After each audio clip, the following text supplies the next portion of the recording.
Good evening, everybody, and welcome to the LSE, and tonight's event is the Department of Management Public Lecture. I'm Barbara Fasolo. I'm Associate Professor in Behavioral Science at the Department of Management, and I'm also the head of a Behavioral Research Lab, which is exactly 2 floors down in this building. And it's the heart of a growing and developing community of behavioral and decision scientists at the LSE. So it's very exciting for us to have here a decision scientist of the caliber of Dr. Klein. So please join me in welcoming to the LSE Dr. Klein.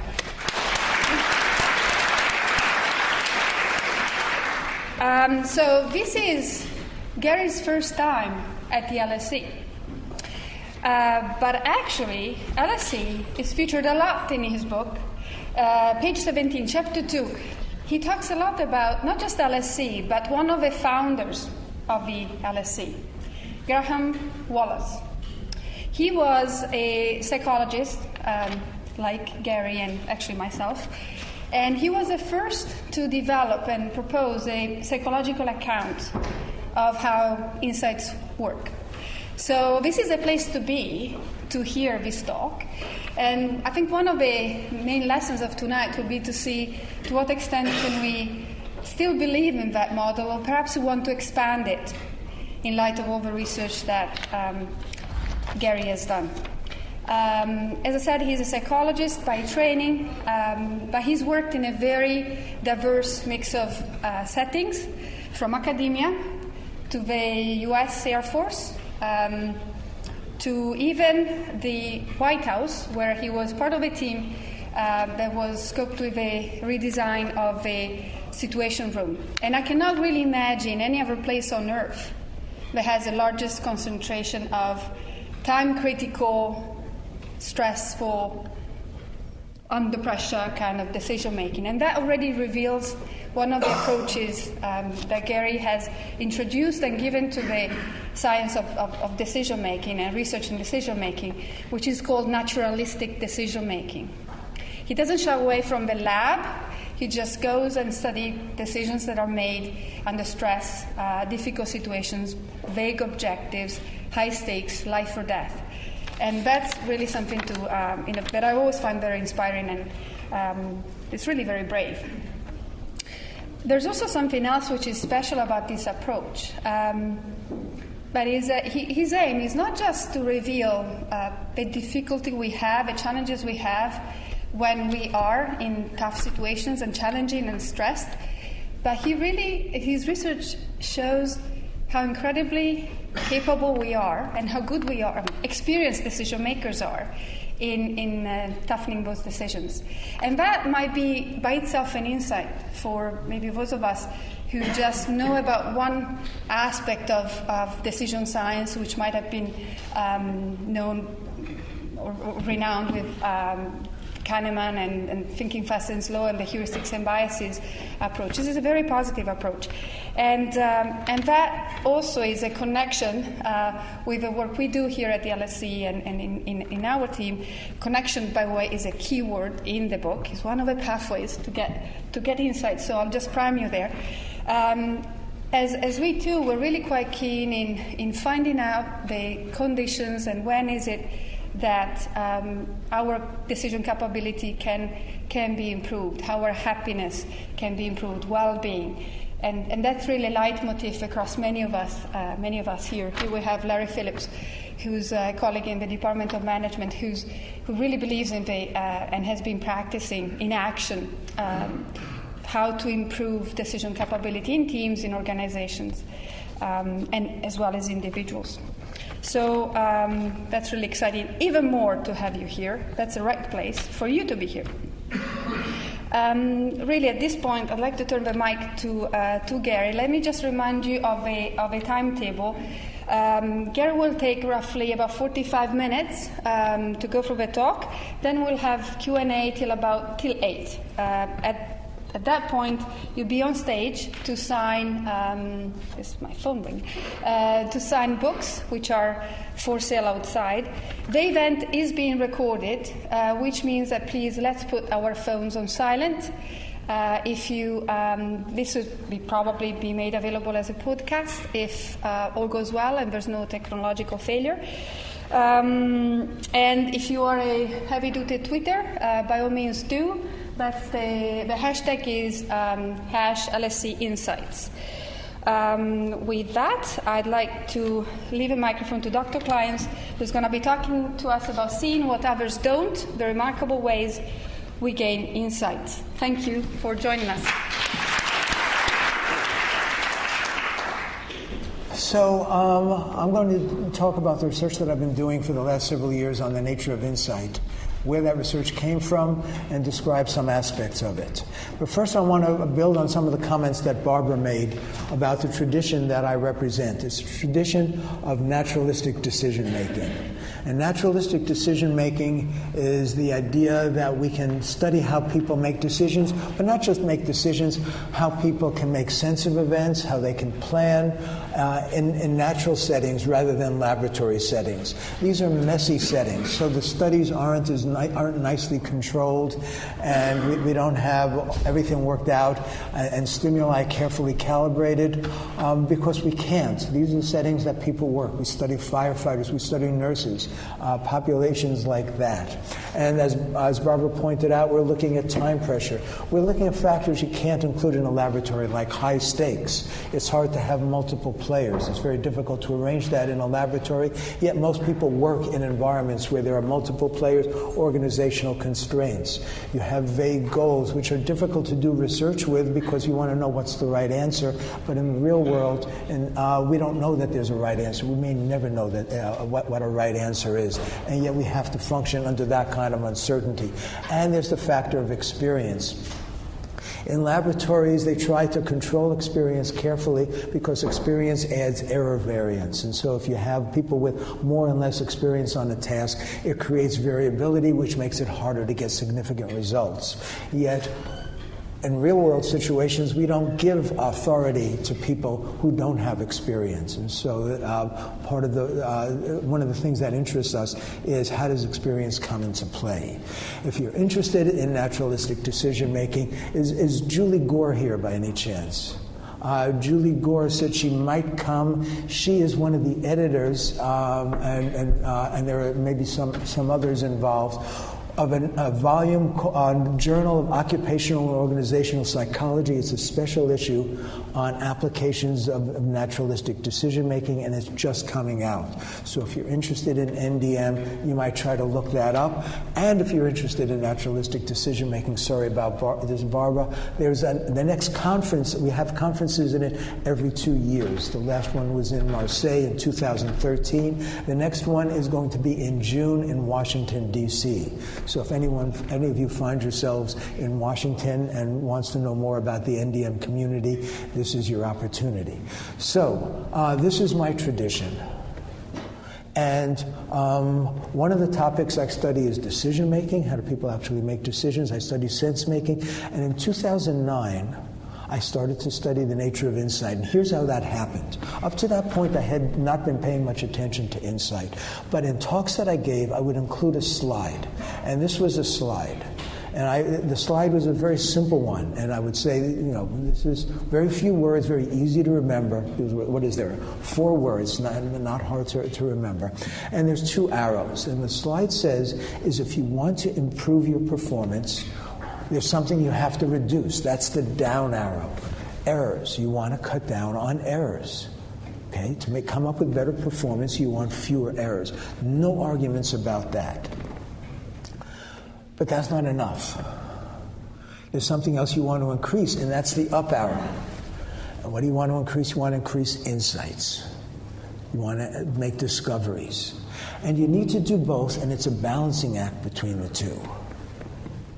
And the problem is, most organizations only know about the down arrow. They have controls, and we'll talk about that later, about ways to reduce errors. And that's their preoccupation, and I'll describe why that's happened. And they have ways of doing that. And if you ask them, as I have asked them, what do you do about the up arrow? They give you a blank look. Or some of them will say, we put inspirational posters on the wall. that doesn't strike me as a really strong strategy. They haven't even thought about the up arrow. And when I would give this talk in various audiences, many people would say, my organization that I work in, you're exactly right, we're all about the down arrow. We're all about cutting down errors. And I'd say, good, I'm glad to hear it. I mean, I'm not glad to hear it, but I'm glad to get the affirmation. And then they would say, what can you tell us about the up arrow? What can you tell us about insights?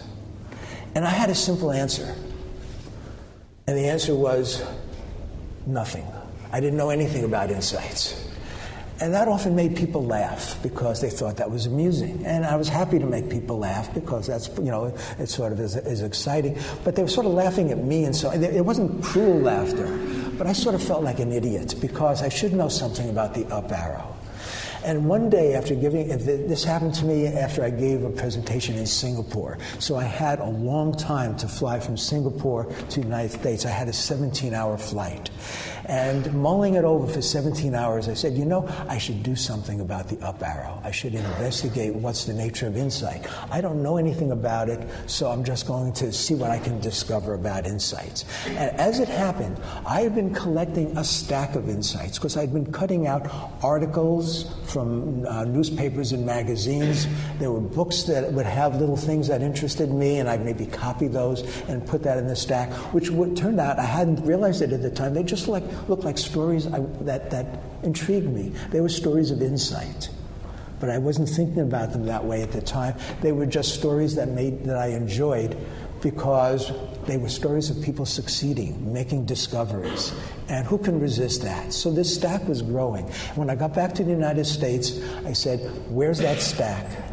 Let me find that stack of material, let me add to it, and let me do a research project, not a formal controlled research project. Let me go through those incidents and see if I can come up with what the strategy is that people are using to come up with, to generate insights. And so I had 120 examples of insights, and I categorized them, I listed them all, I described them in a page or two, what the insights were, where they came from, the nature of the insights, how they arose. And so I was doing it in a somewhat organized fashion, organized for me, which is not very organized.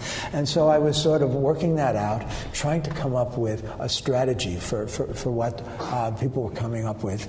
And I was also looking a little around, and I found that there are certainly people who've worked on the area of insight, and there are certain beliefs that people hold about the nature of insight. For example, we know that insights emerge by you run into an impasse, you struggle, you let your minds wander. That's the period of incubation, and suddenly there's a flash of illumination.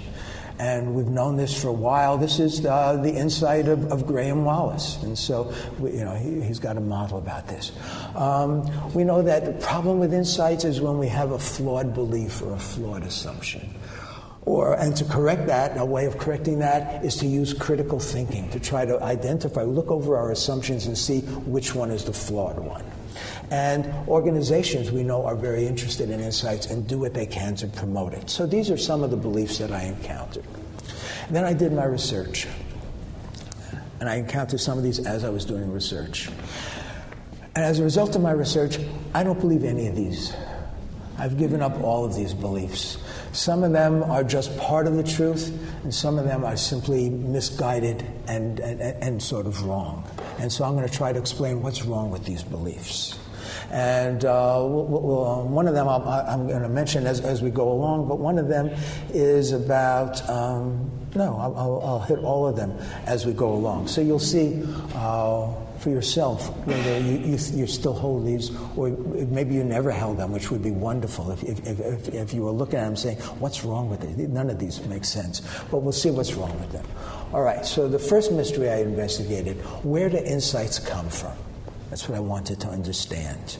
And I went around, and so what do I didn't define an insight at the beginning. I defined it sort of later on, towards the end of the project. I realized an insight is an unexpected shift in the way we understand things. You move from one story to another, one mental model, which is a set of beliefs about how things work, to a different story, a different mental model. And in doing that, some of our original beliefs get abandoned or rejected along the way. And so, and the shift feels accidental. We can't plan it. We can't say, I'm going to have an insight about this work problem tomorrow at noon, so let me just sort of slot out some time so I don't forget it. There's nothing we can do to try to force ourselves to have insights that way. They come without warning, and it's like, wow, why didn't I know that before? And it's sort of exciting when it happens. The new beliefs that we have, the new mental model, usually we adopt it because it feels more accurate. It's a truer story. It covers more things, so now it gives me a bigger picture, and it's more useful. It's more helpful about things. And people sometimes ask me, what's the difference between an insight and an intuition? Because some of my earlier work with firefighter decision-making was about intuitions. And the way I answered that is we have a repertoire of patterns, and we use those patterns to draw intuitions. We use our experience to say, I've seen that before.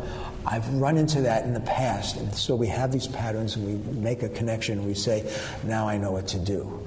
So patterns, intuition is how we use the patterns we've built up.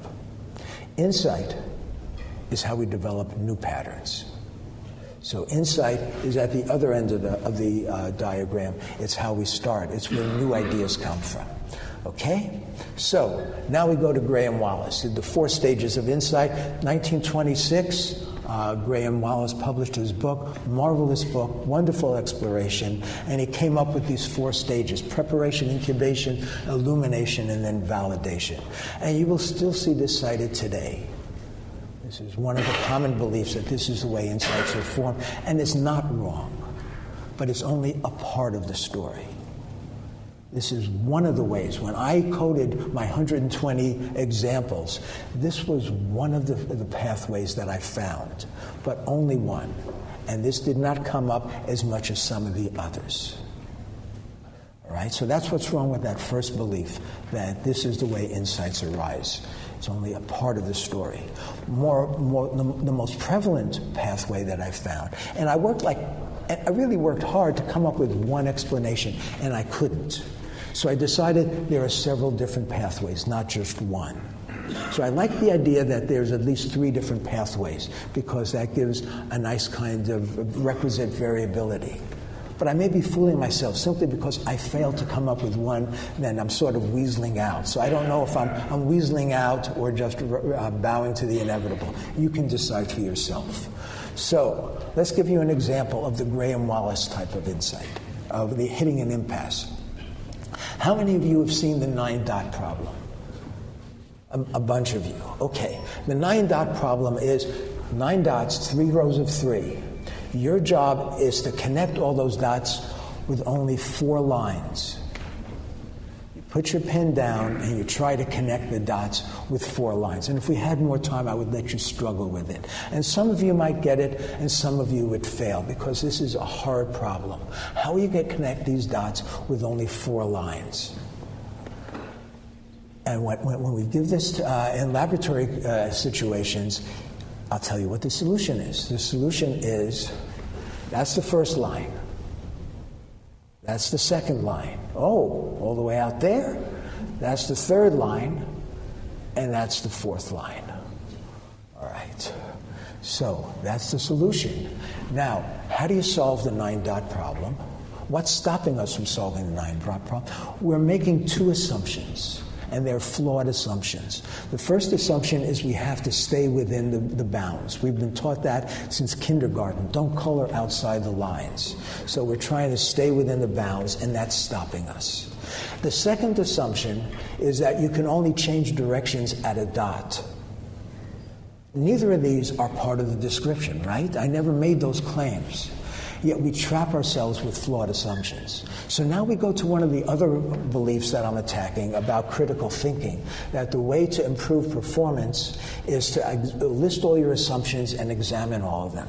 The problem with critical thinking here is that these 2 assumptions are assumptions that we make unconsciously. If you were going to write down your assumptions, you wouldn't have written down, I have to stay within the boundaries, and you wouldn't have written down, I can only change directions on a dot. The assumptions that trap us are the ones that we make unconsciously. We make them without thinking. And so if we make them unconsciously, how could we list them if we were listing our assumptions? And if we could list them, then we would have solved the problem. So the critical thinking idea, which seems so reasonable, turns out not to be reasonable, because the most pernicious assumptions are ones that are so natural to us we don't even give them a second thought. All right. Here's the model I came up with for how we generate insights. This impasse approach, this pathway that Graham Wallace described, is on the right. I'm calling it a creative desperation path. You know that there's something that's getting in your way. You don't know what it is, and you're looking for assumptions you're making, and you don't know what they are, and you're trying to find them so you can get rid of them. And when you find them, you discard these anchors, these beliefs that are anchoring your understanding and your mental model. You discard it and say, I don't have to stay within the dots. I don't have to only turn on a dot. And then you come up with the insight, which is a change in how you understand things. Insights change how we understand, but they also change other things. They change how we act. When we have an insight, we sometimes realize I can do things in a way that I haven't done before. I have a wider scope of action. I have more possibilities than I imagined. They change how we see, because insights tell us things are important that we were ignoring before. And so we start to notice them. They change how we feel. Things that we were just sort of taking for granted now excite us or frighten us based on the insight we've had. And they change what we desire. They change our goals. Now we realize I can try for something else that I didn't try for before. This is one of the paths. The most common path was in the middle, the connection path, where you put things together and you come up with something new. And the prime example of this would be Darwin. So Darwin had his observation about different species, and that there were different islands, different species of birds and finches and things like that. And he had all these wonderful observations about how things varied and how there was a continuity or a discontinuity. And then he's reading a book late in his investigation, and he'd been sitting on this research for a few decades. And he's reading Malthus, and Malthus is talking about competition for scarce resources.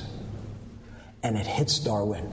That's the engine of evolution, a competition for scarce resources. And so if you have all this variability, that's why some versions continue and others may die out.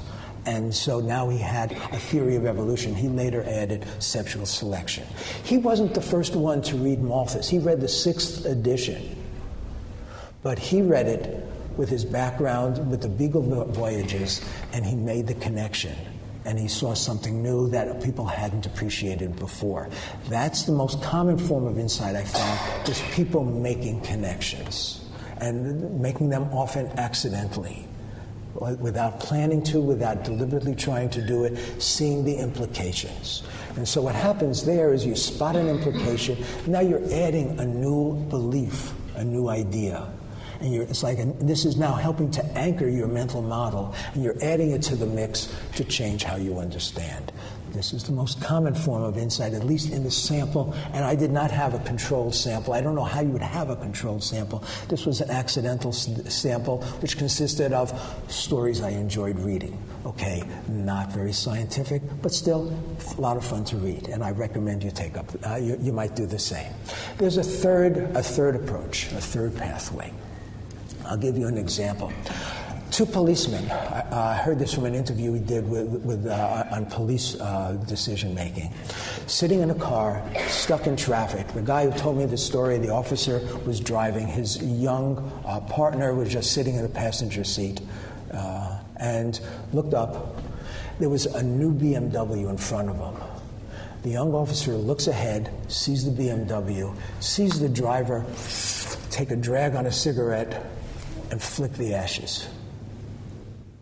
And he says to himself, and he says to his partner, he just flicked his ashes. He just ashed his car. Who does that to a new BMW? Does the owner? If you owned a new BMW, are you flicking ashes like that? If you borrowed it from a friend, are you doing that? This doesn't make sense. They pull him over, sure enough, it was a stolen car. All right. So the insight here is that these pieces don't connect. They don't fit together. And this became the third path because I found examples of this where the insight was this story is not going to persist. This is not a credible story. So I think this is why the pathways are different, because the middle pathway is how we connect things. The pathway on the left is how we disconnect things, how we realize that they don't fit together. And the pathway on the left, if you come up with a piece of information that contradicts something you believe, what do you do with that information? Most of the time, what you do with that information, if you're like me, is you find some way to explain it away, don't you? Because it's a pain in the neck.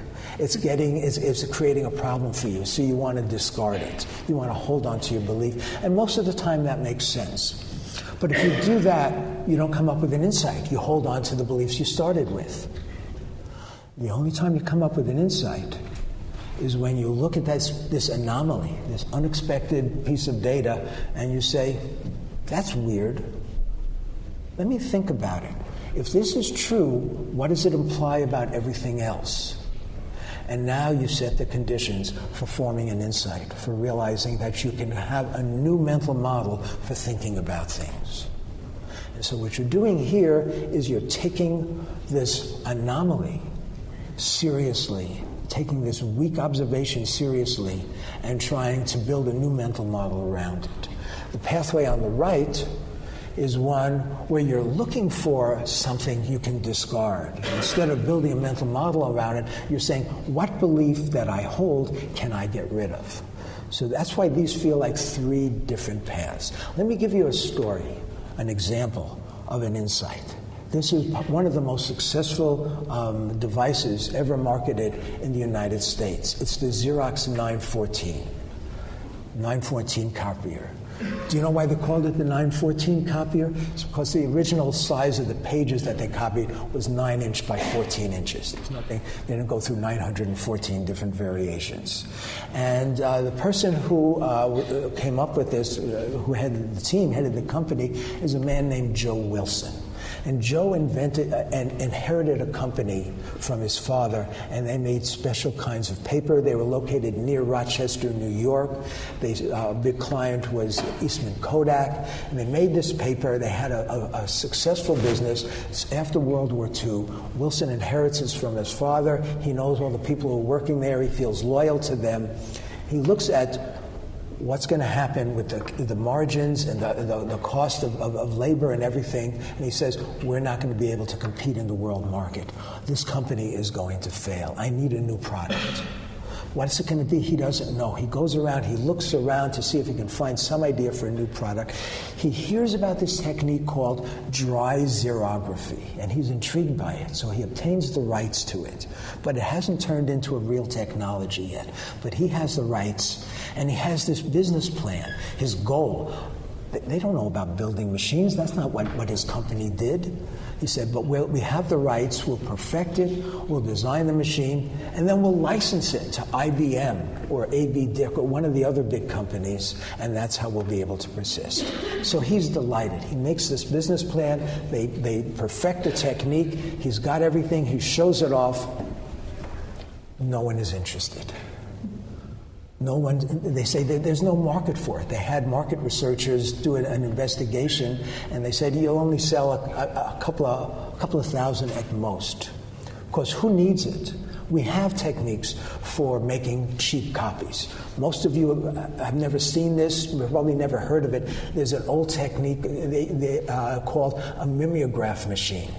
And I know I'm pushing the boundaries here. And a mimeograph machine where you can make 10, 20 copies. I mean, a mimeograph machine costs about $250, and you put it on your desk. This new machine that they had designed cost $2,500, and it was as big as a desk. To do the same thing as I could do with a mimeograph machine, there's no business case there. So nobody wanted to license the rights and buy the rights from him. So he said, that's not good. That's not good at all. Maybe we've invested this money and this is going to be the end of the company. Maybe we have to manufacture it ourselves. And they didn't know anything about manufacturing machines. We'll manufacture the machines and we'll lease it to our customers. because if they're not going to buy it, we can lease it to them. And somebody said, there's no business case for that. It's too expensive. You're not going to make your money back.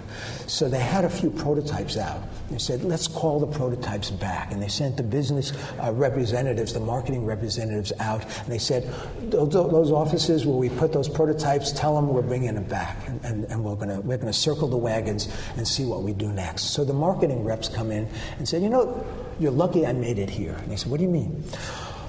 This office where I told them we were taking the machine out, they almost shot me. They said, how are you going to take our machine out? We need this machine. Oh, that's interesting. He said, yeah, the only way I could take it out was by lying to them. I said, you'll get it back. We just want to do some sort of overhaul. And so that was the only way that they let me remove the machine. And another one said, these offices,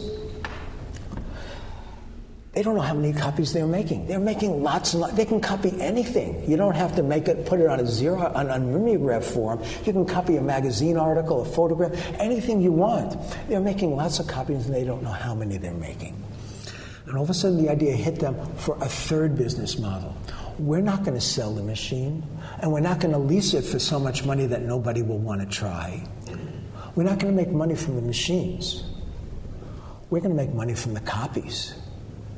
We're going to arrange it so that it's real easy for people to get the machines. We're going to only charge them $95 a month, and if you don't like that, you can cancel after 15 days. And people the financial people said, that's crazy. And they said, we just want them to use the machines. And we're going to monitor how many copies they make, and we're going to charge them a nickel a copy. Who could resist a nickel a copy? And they said, okay, let's give it a shot. Within a year or two, the average Xerox machine was being used to make 10,000 copies a month. These people were making a fortune. And some of their customers would say, can we buy the Xerox? And then, no, we're not going to let you buy it. Because the purpose was not to make money from the machines. The purpose was to get all of us addicted to cheap Xerox copies. And it's done a marvelous job. So we have this addiction, and so they switched. And so this is an example of an insight where they gave up their original beliefs, their original business model. There were contradictions, namely IBM and AB Dick didn't want to buy it, so that really chilled them. There were some connections. The marketing reps came back and said, people don't know how many copies they're making. They'll go for this deal because they don't know how much it's going to cost them. And it was a lot of creative desperation. We got to find something because otherwise we're going to go bankrupt. So I love this example. All right, so those are the three paths. That sort of addresses the first mystery, where do insights come from. The second mystery that I came up with when I did the research is, why do organizations fear insights? What scares them? Because organizations don't tell you that. Here's what organizations tell you. They tell you, we want to innovate. We want to be creative. We want to encourage our people to come up with new ideas. Organizations tell the world that.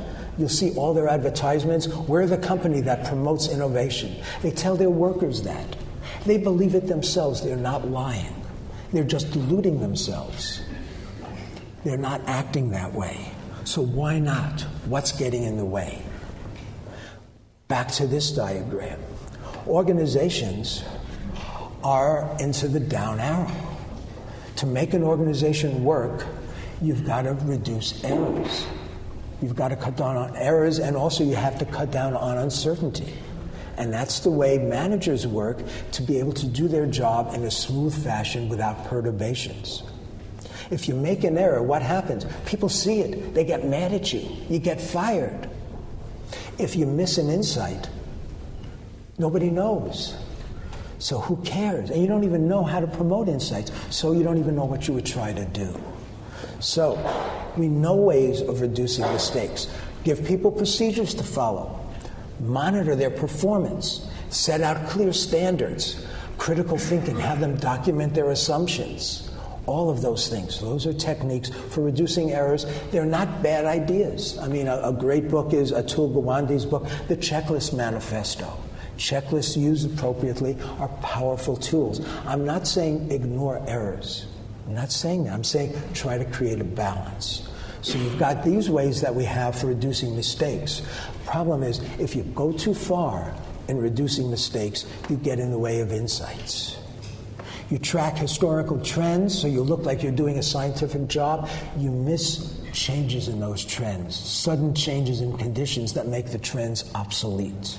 You're distracted. You're spending all your time justifying your conclusions. You're spending all your time trying to document what assumptions you're making.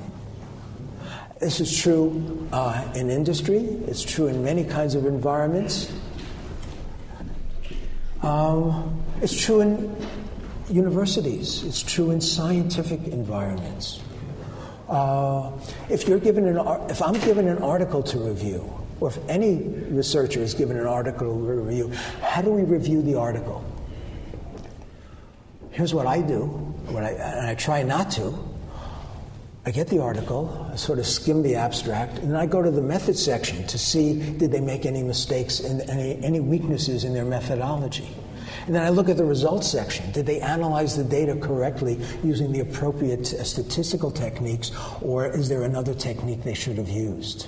And I'm looking for reasons to reject the article. Are there any flaws? I'm looking for the down arrow. And I'm trying to overcome this in myself because I only do reviews that I sign, so I'm hoping that will keep me honest. I'm not sure it does, but I'm trying. I'm not saying, what's exciting about this? Even if the study is flawed, could it be exciting and useful? And even if everything isn't perfectly pinned down, it may still be worth disseminating. We don't do that. So we're distracted, we're looking at mistakes, and a third problem is it makes us passive. It makes people think that their job is not to make errors, rather than their job is to come up with discoveries and to create new innovations. And we hear this in the intelligence community. I've had people say, I was told when I started out as a junior analyst, follow tradecraft. And if you get it wrong, as long as you follow tradecraft, nobody can blame you. And I said, there's got to be more than just not getting blamed. There's got to be something like finding out things that other people should know. And the analyst said, the only useful discoveries I ever made are when I violated tradecraft. So the advice actually works in the opposite direction. So I'm not happy. I'm not saying we should ignore mistakes. I'm saying if we put too much emphasis on reducing mistakes, that can get in the way of insights. Why do organizations fear insights? Because insights are disruptive. They are disorganizing.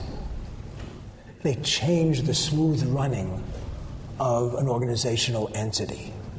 We don't trust creativity. Mueller et al. A few years ago did a study where they said, here's some ideas, and some of them were labeled as creative ideas. And they wanted to see people's reaction when they saw that it was labeled as a creative idea. And the reaction was, so it could well be wrong, or I better not trust it. People have a negative reaction to a creative idea that is not proven. All right, and there's a saying that I encounter sometimes in industry: the pioneers get the arrows, the settlers get the land. Okay, so what that means is don't be the first. Let other people get shot down, and then you can sweep in and try to follow on. Organizations fear insight because they depend on predictability. If I'm a manager in an organization, I want the plan to go smoothly. That makes my job easier, and it makes me look good, and I can manage effectively. Insights aren't like that. They're not predictable. They come without warning. They take forms you don't expect, open up opportunities you couldn't imagine. That's the opposite of being predictable. Organizations fear insight because of perfection. They don't want errors. They're more worried about making errors than they are about coming up with discoveries.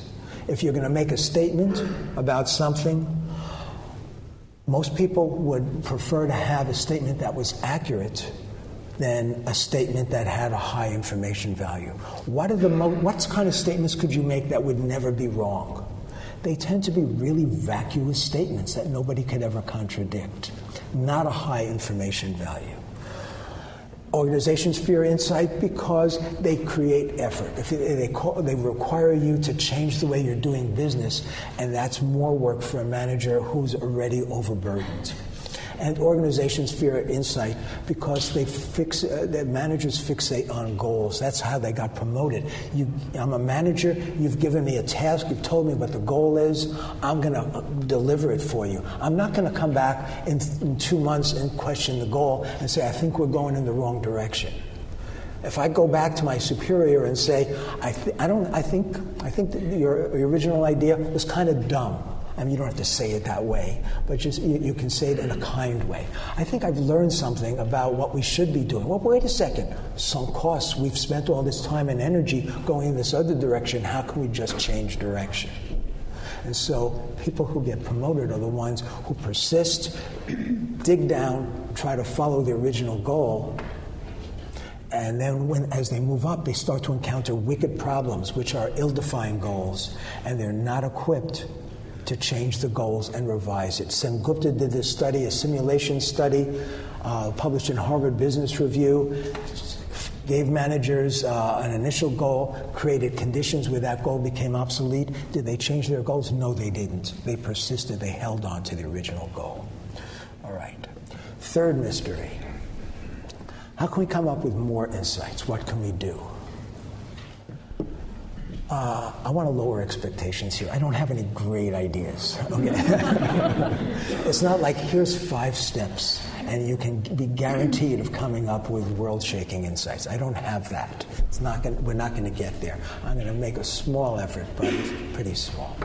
First thing we can do is we can help people who work for us who may have flawed mental models, we can help them come up with insights. And we've developed a technique for this. It's called a shadow box method. We didn't develop it. We heard about it. A New York Fire Department friend of mine, Neil Heinz, developed it as a way of handling unexpected events. And the idea of the shadow box method is it's a scenario-based method, and it lets you see the world through the eyes of an expert without the expert being there, because that's always a bottleneck, having to have experts there. There aren't that many experts, and they're not readily available. And so what Neil did is he had these scenarios, and he interrupted the scenarios, stop action right now in the middle of scenario. Here's 4 options. Which one do you pick? Rank them, and write down your reasons for why you ranked it that way. And then you might go a little bit more and then say, wait, stop right now. What are your priorities? Here's 3 priorities. Rank them and write down your rationale why you rank them that way. You go a little bit further. Here's 6 different cues. Which ones are you going to monitor most carefully? Rank them in terms of their importance and write down why. And then, after you do the ranking, you write down your reason. Then you get to see what a panel of experts did, because they went through the same scenario and went through the same exercise. And you see the rankings that the experts had. And you're saying, I hope they ranked them the way I did, and they usually don't. And then you get to see what was their rationale, because the training developers combine the rationale and say, here is a synthesis of their rationale. And you look at what they were noticing, what they were responding to, and you say, gosh, they were thinking about this. I wasn't even paying attention to that. And so that's how you're seeing the world through the eyes of the expert as you go through the scenario. And the experts aren't there. Their responses are there, but they're not there. Okay? That's about helping other people gain insights. What about helping ourselves gain insights? Fortunately, there's a bunch of advice that you can find in the literature about things you can do to gain insights. You can increase swirl, expose yourself to more different ideas. You can try to foster disruptive thinking. You can say, let me try to shake up my own thinking. Let me try to revamp it. You can try to encourage failures, because we learn so much from failures. So let me try something that's likely to fail just to see what happens. Or you can try to get into a meditative state of mind, create an open mind so that the insights can bubble up from your subconscious and you can be aware of them. So these are the kinds of advice that you'll find in the popular literature. I find all of this type of advice pretty useless. So here's what I think is wrong with these kinds of advice. Increasing swirl, exposure to ideas, that's the connection path. What happens is people remember a time when they were in a coffee shop and they overheard something and that sparked something, and they say, okay, I need to do more of that. But how many hours did they spend in coffee shops when they walked out and all they had was a caffeine buzz? They forget about that. So this is like backwards thinking. Yeah, it happened to me once, and if I can recreate those conditions. Somebody else said, I get a lot of my insights when I'm in the shower. Okay, so if he took twice as many showers, would he have twice as many insights? I don't think so. So I haven't seen any evidence that increasing swirl accomplishes anything. Maybe the evidence is there. I haven't seen it. Foster disruptive thinking, that's Clayton Christensen and the idea of disruptive thinking. And people take it seriously and try to periodically try to have disruptive thinking. Insights don't work like that. You can't schedule insights. You can't say, okay, next week is disruptive thinking week, and let's try to think disruptively, and then we'll have... It doesn't work like that. Another problem with increasing swirl, there may be connections you can make, but there's also a lot of stupid connections you'll make, and you still have the burden of trying to evaluate all of them, because most of them are stupid, and you've got to be able to overcome that. Encouraging failures, this goes back to Karl Popper, philosophy of science. We learn a lot from failures. I certainly am aware of that. Emotionally and psychologically, that's not something that we can do easily.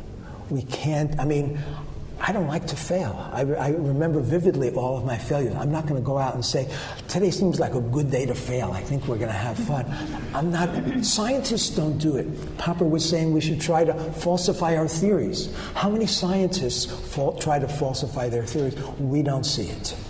And then increase this quiet, reflective, meditative mood. I just read a book about that. So I went back, I was curious about it, so I went back to my sample of 120 insights, and I tried to see how many occurred when the person said, I am going to calm down, I am going to relax and let the insight bubble up.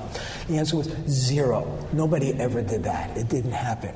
Maybe it's valuable. I'm not saying one way or the other. I haven't seen the evidence. So what can we do? Is there anything we can do? And I have one idea. I don't think it's necessarily a very good idea, and I haven't tested it.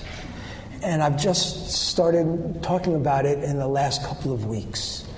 So it's not like this is a surefire technique. I'm not saying that. But I'll expose it. I'll let you know what it looks like, and you can judge for yourself. Where the idea came from is I went back into my 120 cases.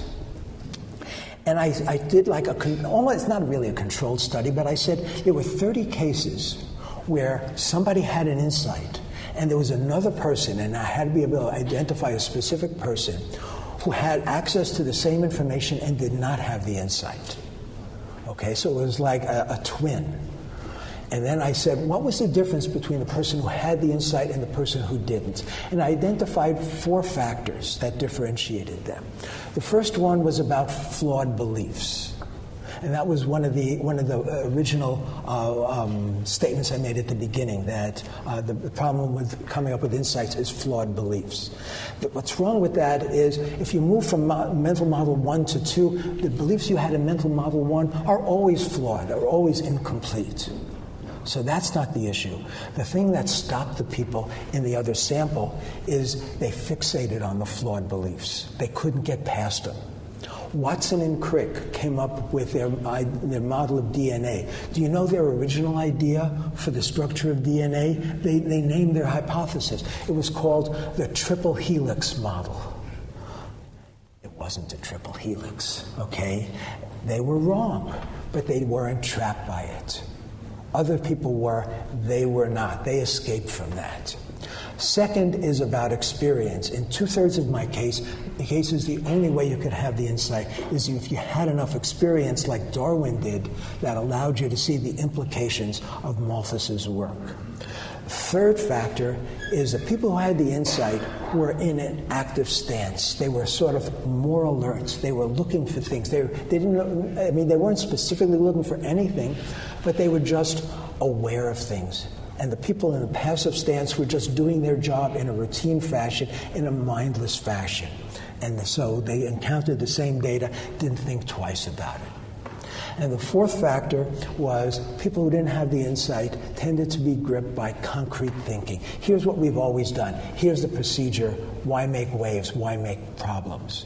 The people who had the insight engaged in playful, speculative reasoning, hypothetical reasoning. That doesn't mean we should always engage in hypothetical reasoning. We've all been in meetings where somebody is going crazy with hypothetical reasoning. Well, we could do this. We have to make a decision. But we haven't thought you want to strangle those people. Okay, so I'm not saying that this is something we should always try to do.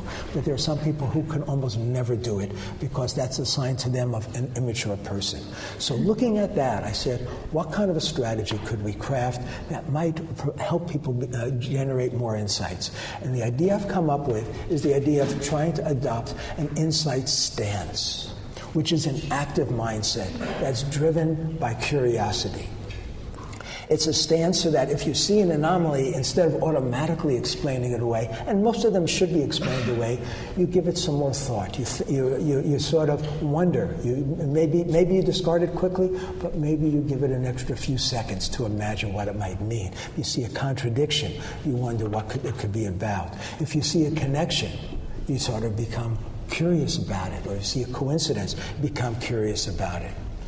And so that's the kind of stance to try to promote. And for people who become experienced, who have lots of time on a job, one of the problems is we get so good, we tend to depend on the beliefs, and we assume that we're right.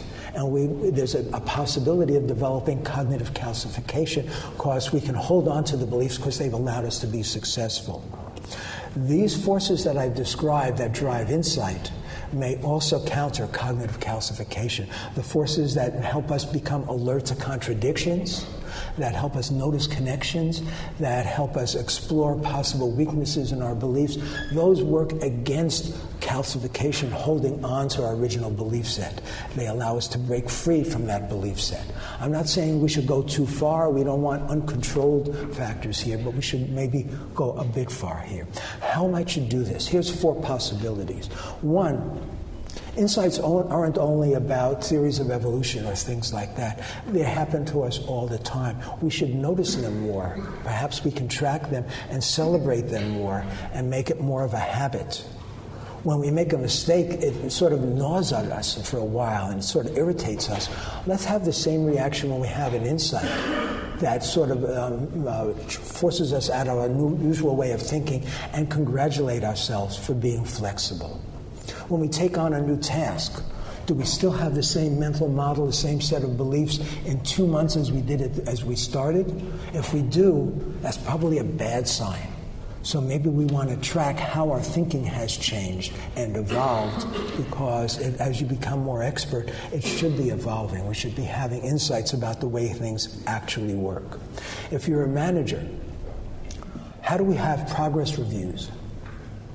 We bring somebody in and we say, how many of these tasks have you accomplished? Are you on schedule? Are you using resources too quickly or too slowly? We're looking at those things. That's the way progress reviews are covered. We don't ask the subordinate, what have you learned since the last progress review? What ideas have you had that did you used to have that you've let go of?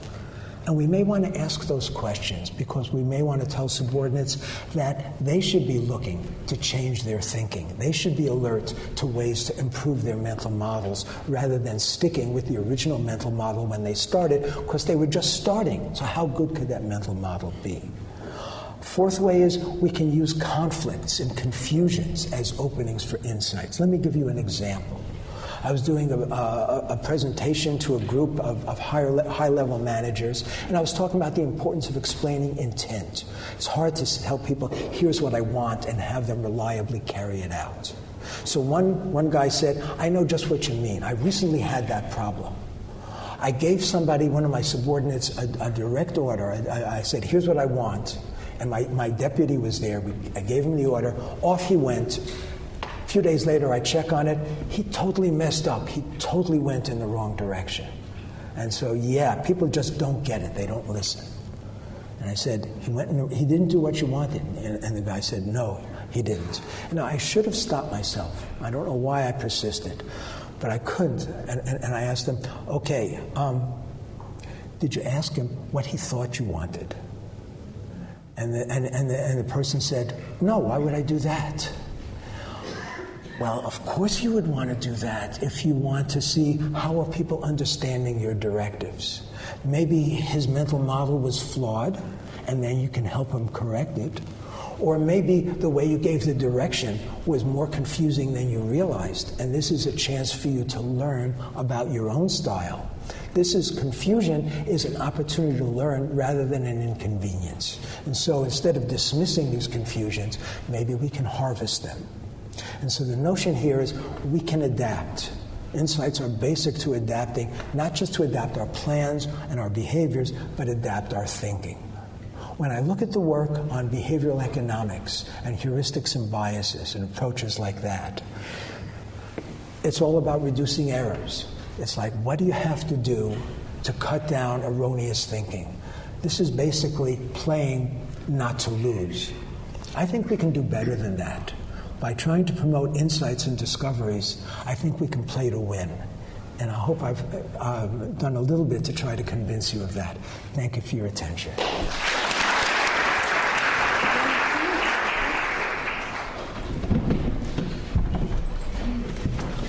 Gary, thank you so much for quite a lot to think about. So can we say that insight is the joy of losing one's safe beliefs? So it's the opposite of loss aversion.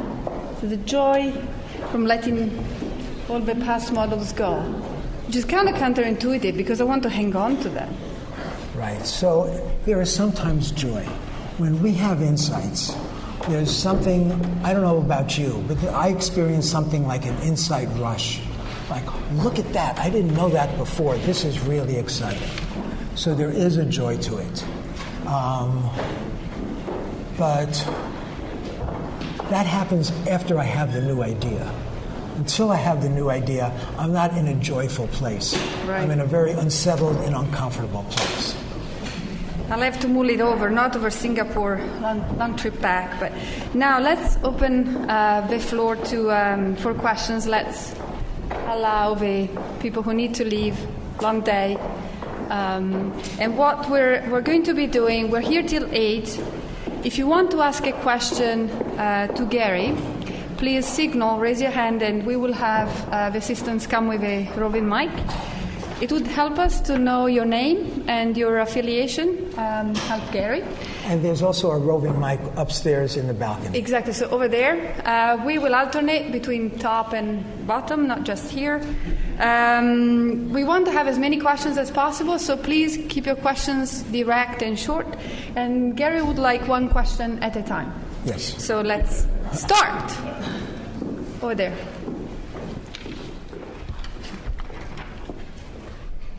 Hi, yes, Adam Harris, UCL. I was just interested in how you see the difference between increasing swirl and increasing experience. It seems like that's quite a subtle distinction. I was wondering if you could clarify that a little bit, please. Okay, I have never been asked that question before, and it's a good one.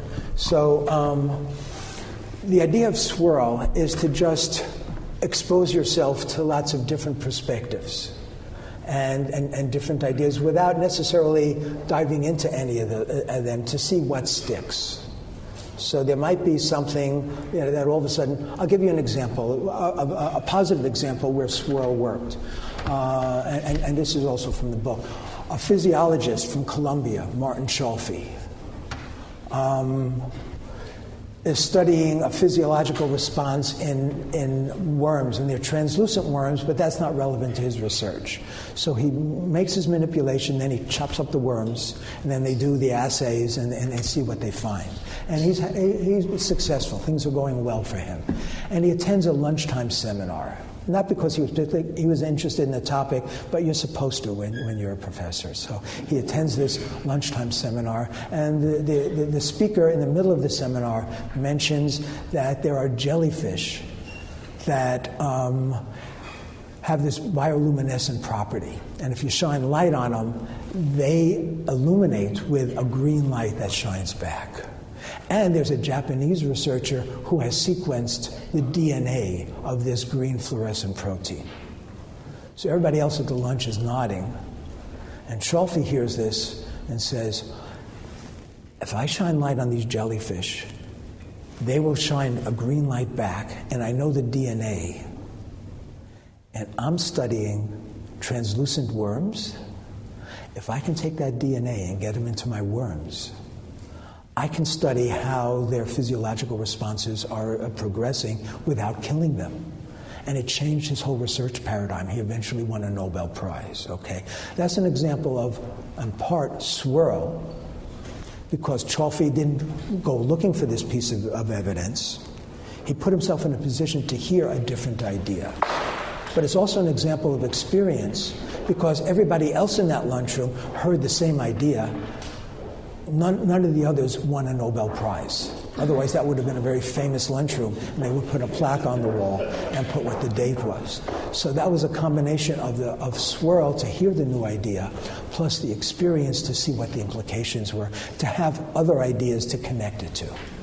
Okay? Next question. Up on top. Yeah.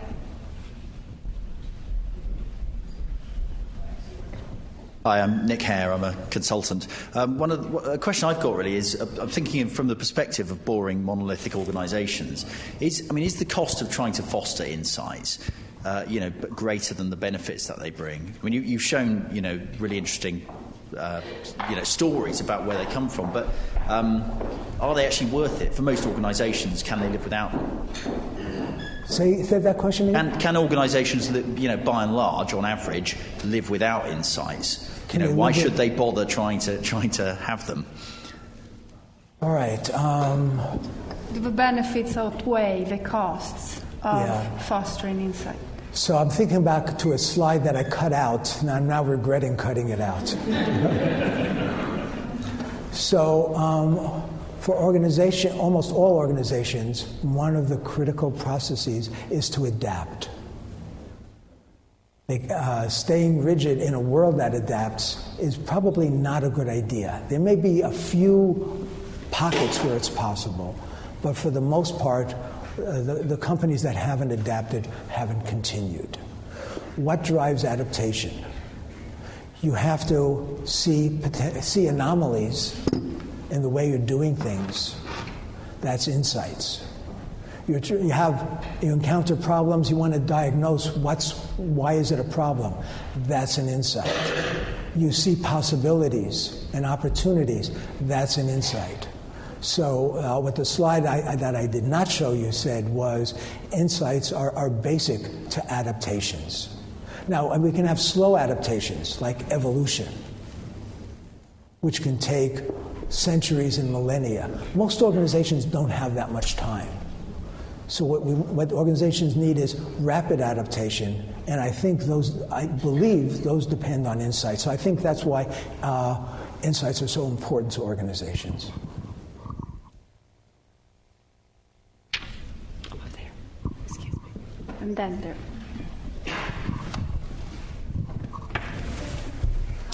The mic is coming to you.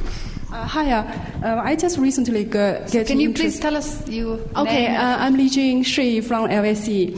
I just actually literally become interested in insights 3 days ago, so I start to read.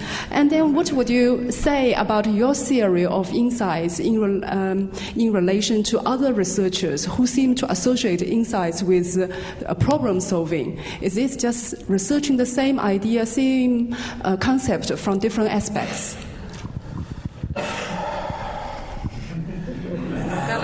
This is being recorded, is it? Yes, it is. Okay. Until 8 o'clock. It's too bad. So let me tell you how I actually did the research. The way I know you're supposed to do research is you start out by doing a literature review to see what else everybody else has done. I collected over a dozen books and many, many articles on insight. And I decided not to read any of them. And the reason was I wanted to have a fresh look at insight. I didn't want to be trapped by what other people did. And this may be, maybe I'm going too far here. This may be true in general, that graduate students are always encouraged to read the literature first, rather than to observe the phenomenon first and form your own ideas, which may be wrong, which probably will be flawed, but at least you'll have a chance to encounter the phenomenon rather than people's theories about the phenomenon. I don't know. But I usually do a lit review. For this project, I decided not to. Then I looked at the literature, and I said, thank goodness I didn't look at the literature. Because the literature is almost all, not all, almost all in controlled settings, using only one of those paths, the impasse pathway that Graham Wallace had talked about. And Graham Wallace was looking at actual insights. He wasn't trapped by this. But it's easier to study. This is the easiest way to study insights, is you give people a task like the 9-dot problem, and you see if they solve it or not, and then you can try different approaches to try to make it easier or harder for them to solve those kinds of impasse problems. People who do neuropsychology, they want to be able to study brain processes. Well, you can't do brain process analysis by having people walk around with an fMRI bolted to their head 24 hours a day for like a few months until they have insights. You've got to give them a task that will allow them to have insight, which is the impasse problem. So the impasse problem has dominated the research on the nature of insight. And if I had been trapped by that, I would have missed the other pathways. So I'm glad that I did not start out with a literature review. Does that answer your question? It answers more than your question. I think you got more than you expected. I think in other research fashions, there's something called ground theory. It's more similar to what you have just said. You look at the data first without forming something. Basically, you look at the data first and try to gather the themes, and then probably the patterns, and then theory later. Rather than the other strand, you look at the theory, you design the research, and then you try to find the data to prove that research is right or wrong. It's just a different way or different philosophy of looking at the things, basically. Is this a follow-up question? No, it's just some quick thought. Gary see. So let me respond to that. Yeah. So now we're into the nature of the scientific method. And so we have to look at what the scientific method is, which is difficult because there's no official scientific method. We've sort of examined what are what's the doctrine of the scientific method, and there is no official place where it's no stone tablet where it's written down. But generally, what the scientific method is understood as is formulate your question, then observe the phenomenon, then generate your theories, and then test your theories, and then try to generalize the results, okay? I'm not trying to be contentious. I think most people would agree it's something like that, maybe not that exactly. So where are the insights in the scientific method? Most of the time when people think of researchers, they're only thinking of the fourth stage. Scientists generate hypotheses and test their hypotheses. They're not thinking about the other stages. To do real science, you're doing hypothesis testing. And then if you're fortunate, your data will come out in the way you were hoping, and then you can publish your data. That's considered a success, right? I believe that's considered a success. But where are the insights in the scientific method? Formulating your question. The insights there are coming up with better questions. So that first stage, knowing what to ask, is fraught with insights. Observing the phenomenon, which is what naturalistic decision-making is about. Before we try to test anything, let's try to see what's going on. I had a colleague of mine who was a famous decision researcher, and we had a chance to go out in the field to Fort Knox, Kentucky, and study tank platoon leaders. We got a chance to ride in the tanks with them and see how they made decisions. And who could resist that? And I said, "Are you coming?" And he said, "No, why would I do that?" And I said, "We can see how they make decisions during these exercises." And he said, "But how could we control the stimuli?" I said, I see what you mean. And he did not come. Okay, so insights arise when you observe the phenomenon. And then when you formulate your theories, and you come up with your ideas and compare them to your data, and it doesn't quite work, you have to change, so insights arise there. And the fifth stage, when you generalize to other cases and you realize it doesn't quite fit, what's different about this case than my case, then you can realize there's other factors at play than you imagined, and so insights are there.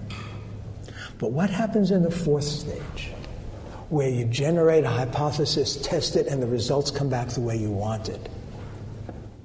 You haven't learned anything. You haven't made any insights. You haven't changed your thinking. You've confirmed your thinking.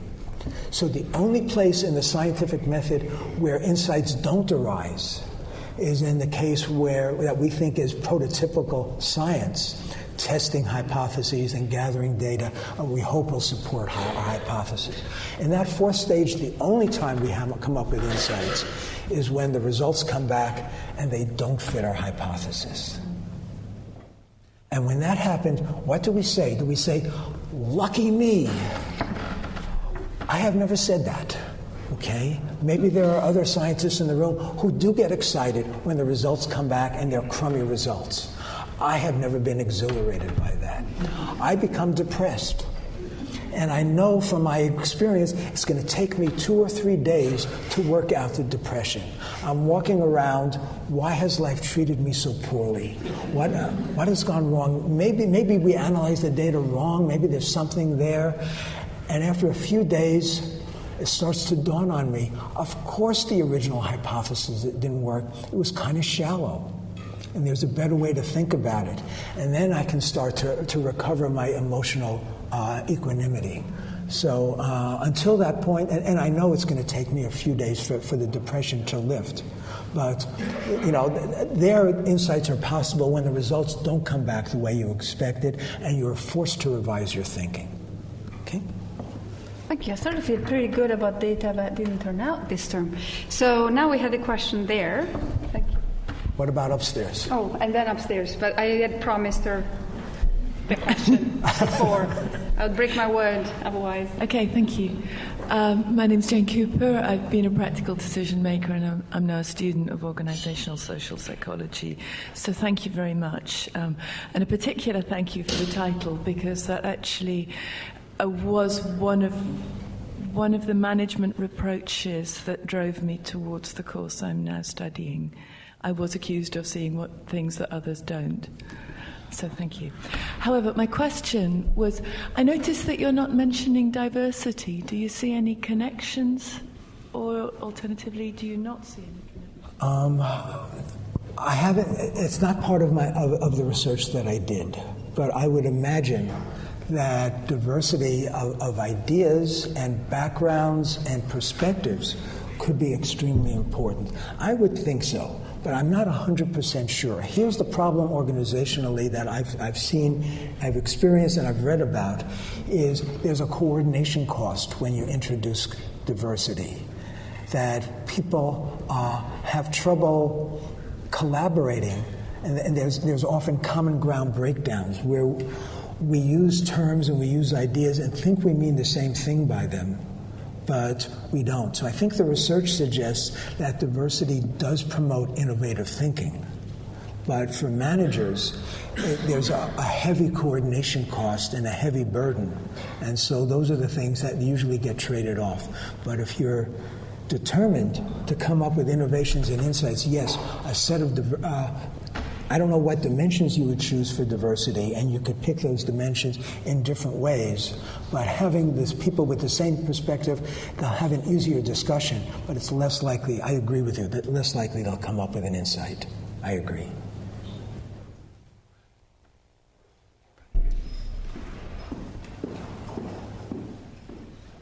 Anything else? Bob doesn't raise any hands. We can go here. And there. And James Choi from UCL. And so what do you think is the weakness or limitation on your theory of the insight, and how to counter them, or what's your plan to improve those the weakness or limitation of your theory at the current stage? Right. So you want me to do what I've claimed can't be done, and to do it in public, on the spot. You already did. I mean, you kind of. I really appreciate. I can't tell you how delighted I am by that question. So, what are the weaknesses? And I do worry about what are the limitations of what I've done. Almost the last slide that I did about the active stance. That was because I didn't think that I had any good ideas about how to promote insights. I felt that was a weakness of my approach. If I knew what I was talking about, I should be able to come up with something that's better. And it's only a few weeks ago that I sort of realized this might be a way forward. So I am still continuing to work on things that bother me about my model. What bothers you? So now I'm sort of congratulating myself that I got to the active stance, and you're not letting me bask in that congratulation. You're saying, what's next? What should be concerning you? Thanks for looking out for my mood. I really appreciate it. It could be the importance of diversity. Now that that's been surfaced, that might be an issue. I talk to organizations that know that they're trapped by the down arrow. They want to come up with better ideas to shift into a balanced view, not overly focused on the up arrow. I've come up with some ideas, and so we've had some discussions. I think I can do a better job. I hope to be able to do a better job, but I haven't gone as far as I would like to. And so that's another place that I think is weak about my current formulation. Is that enough, or you want me some more flagellation? Yes, and I hope to see your lecture again in the next years, 2 years from now. So you have the answers then now. Thank you. I've seen 3 or 4 hands on this side, but I don't want to be missing. I don't want to not see something you do see. So are there any hands up here that I can't see? So there's one over there. Okay, we might have to choose now. I'm gonna have 1, 2, 3, random. Is this just how it is? Naturalistic. 1, 2, 3, just to counterbalance men and women. So let's go to Larry and then over there. I think I'm going to regret this question. Yes. I'm Larry Phillips. I'm a professor here of decision science. I was fascinated by your comment about how you felt very depressed before you had an insight. I noticed that in your threefold model, you have feelings at the bottom, but not at the top. It sounds to me as though maybe some discomfort, the gut feeling, something is at the top of your model to stimulate an insight. That's a good point. And in general, I tend to, that's probably a weakness in my thinking. I tend to be focused on cognition rather than emotion. And there are some people in the naturalistic decision-making community who are trying to do more with emotion. But in the model, where I think emotion comes in is the creative desperation path. That's the path where you say, I'm not in a good place. I've got to break free of it. And so that the emotion is dominant there. An example, one of my favorite examples, is the Man Gulch incident in, I think it was 1949. So it was a forest fire. 14 smoke jumpers get dropped into Montana. And they're dropped on the top of a valley where there's a fire is just starting on the opposite side of the valley. And they're safe. It's on this side of the valley. They're here. They're going to hike down to the Missouri River and then attack the fire from below, because fires spread rapidly uphill, not downhill, so they know they're safe. And I actually had a chance to visit Man Gulch, and it's very steep there. I mean, it was a great opportunity. So they're hiking down, and midway through their hike, they look, the leader, Wagner Dodge, sees that there must have been a stray gust of wind that has brought some embers over to his side of the valley. And it's like over 100 degrees, really dry in August. And he can imagine what's going to happen next. It's going to light all these trees on fire. The fire is going to come roaring up his side of the valley, and it's going to burn them all to a crisp. And he sees that as the fire is just starting. Talk about emotion. His emotion was stark terror. And he tells his crew, drop your tools, run for your lives. They are running for their lives. If you want an account of this, Norman MacLean wrote a book, Young Men and Fire, about this incident. They are running for their lives. Dodge looks back. They're not going to make it. I told you, I visited there. It's really steep. Running isn't going to do it. The fire is catching up to them. It's a minute behind them. Two of them actually did manage to outrun it. All the others, except Wagner Dodge, did die. They got burned up. Wagner Dodge saying, what, fire, I'm going to be destroyed by fire. And as he's running, he has this idea. He says, fire is my problem here, but I can use fire.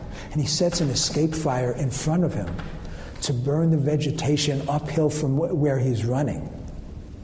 And so he sets the escape fire, eliminates the fuel, dives in the ashes, and his life is saved. Okay?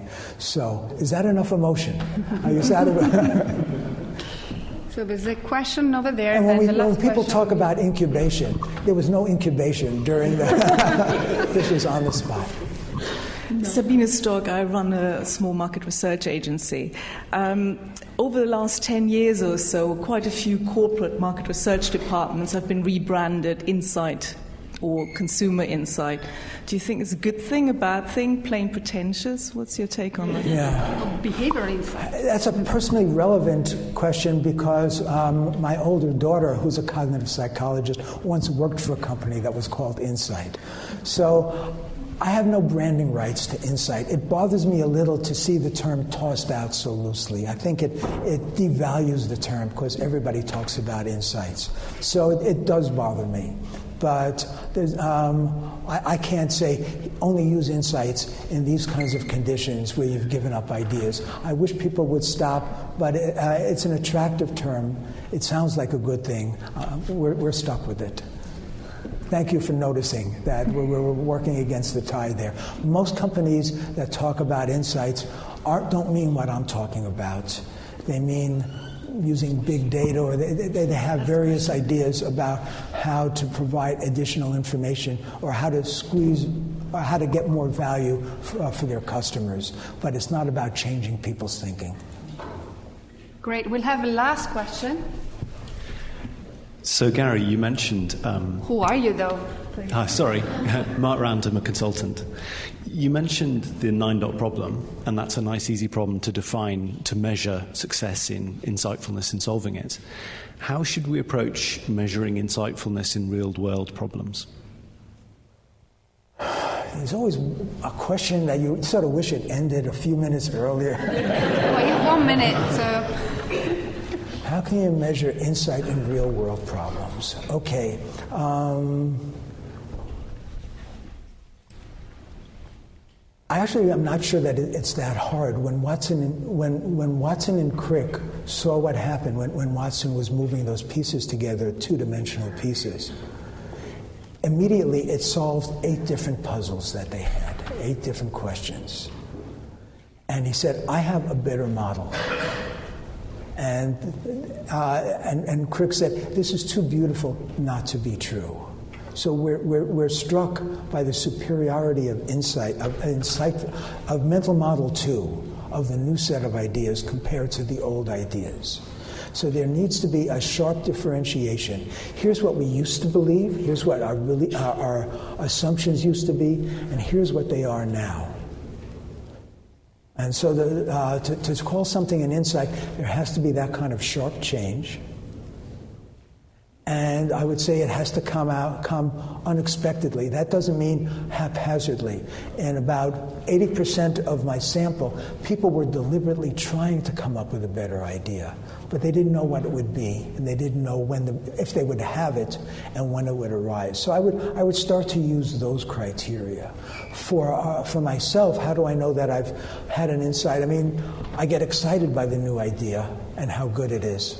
But to be honest with you, I get excited about a lot of stupid ideas that I have, and then a day or two later I realize that they're really dumb. So I know that the excitement isn't a good clue.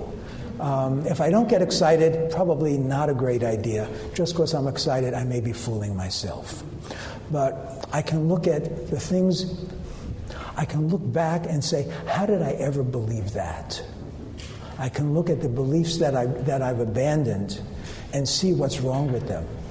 And so so that's something that's not, I mean, that's the emotional part, is the excitement part, but that's not, the excitement isn't enough. For me, it has to be, this new idea is, it's superseding something that I can't believe I ever thought that.